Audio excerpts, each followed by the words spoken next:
Regular viewers will know that I put a lot of effort into promoting the idea of solo practice. I think it's a really good thing. Not everybody benefits from it, but pretty much 99% of people who do solo practice effectively will see a significant difference in their game. But I often feel like I'm banging my head against a wall, that I'm fighting against this resistance, and I don't know, it's frustrating, I'll be honest with you. So this week's Let's Talk Squash question is, if you were given free court time to do solo practice, would you go and do it?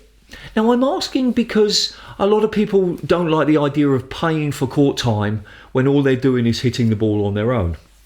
It's like a jump that they don't want to make. They're happy to pay and play, but the idea of paying to practice is not quite right for them. So is this one of the things? In fact, I had this planned for, if you were given free court time, but let me make it a wider question. What stops you from doing solo practice? What is it that says to you, don't do this?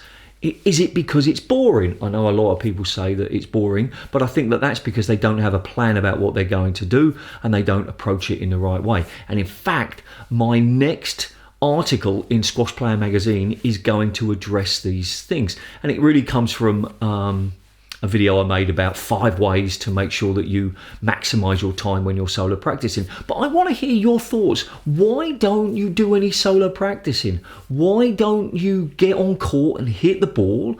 Because it really will help you. Every good squash player does it. There is no way that the best squash players have never done squash solo practice. You can't do it. It's like saying a boxer has never shadow boxed.